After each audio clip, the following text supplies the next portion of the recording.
Employee network groups, or ENGs, are also called employee resource groups, or ERGs, affinity groups, business groups, and network groups.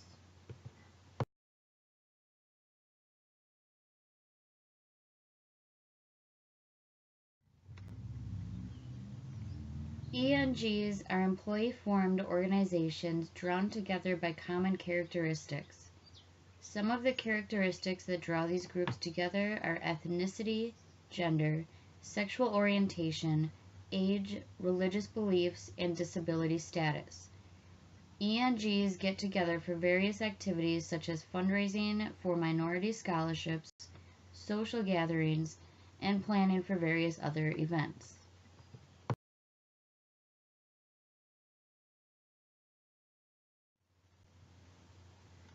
The most obvious benefit of ENGs is that they integrate diversity within the company. Another benefit of ENGs is that they are beneficial in the recruiting process of other minorities, especially with others relating to that group. They also give current employees a sense of inclusion, which helps them feel engaged, thus helping with retention. Aside from company benefits of ENGs, there are also individual benefits for the employee. ENGs help to enhance cultural competence. They can also help to enhance leadership skills because the employees help to organize the event. ENGs are also a good place for the employee to network with other people who can help assist them with their career goals.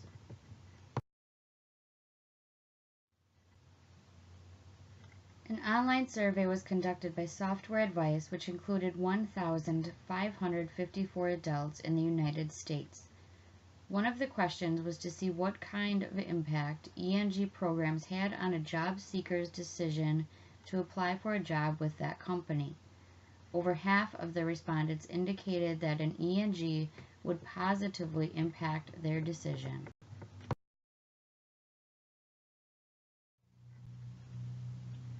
Another area for this study was whether or not an ENG program would increase the likelihood that employees would stay with the company.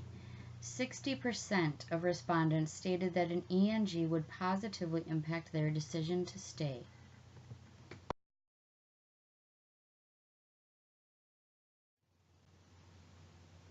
Lastly, this survey looked at whether or not an ENG would impact their level of engagement.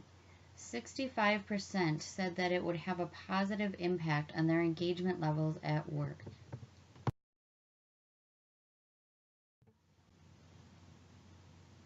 Eli Lilly, a global pharmaceutical company, currently has 9 employee-led resource groups. Together, these groups have around 10,000 members. The largest of these groups is the Global Women's Network Group.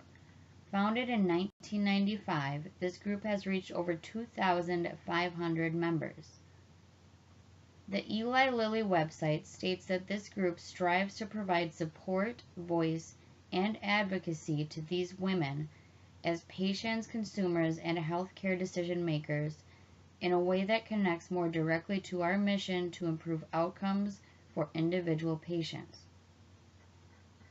Therefore, not only is this group helping others within the group, they are also helping healthcare providers, patients, and consumers. Ford Motor Company currently has 10 employee resource groups. On the company's website, they state that for over 2 decades, their ERGs have provided support, outreach, and development to all employees. The Ford Veteran Network Group sends care packages to overseas troops. They also seek to create and promote sales within the active military and veteran communities. The Ford Chinese Association, which is one of the oldest ENGs at Ford, assists in Ford's growing operations in China and Ford's marketing and design efforts in North America.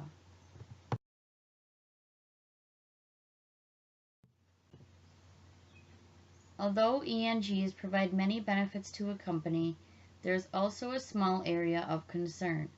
Since the beginning of these groups, some have feared that these groups may become union.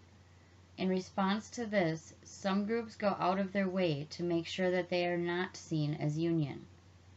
Some critics argue that these groups go against diversity by segregating segments of the employee population. However, anyone is welcome into these groups. It is not strictly for that minority that the group is named for and said to help. ENGs have the potential to serve as evidence of discrimination against non-member employees if a discrimination claim arises. Therefore, the employer must make sure that if it allows formation of one ENG within a class, it also allows the formation of other ENGs within that same class.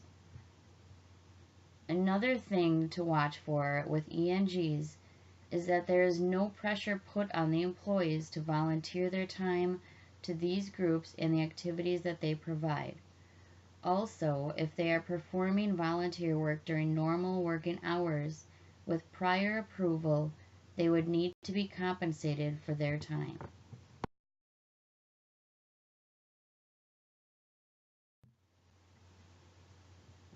Employee network groups are beneficial for employees and the business, and therefore it is a good idea to allow these groups and show support for them.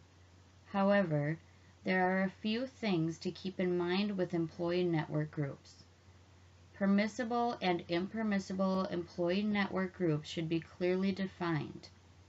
Employee network groups should be voluntarily formed by the employees, and they should have a clearly defined business purpose. The employees should understand the purpose of the group in the organization and the importance of fostering diversity. Also, the group's meetings should be open to all, regardless of the purpose.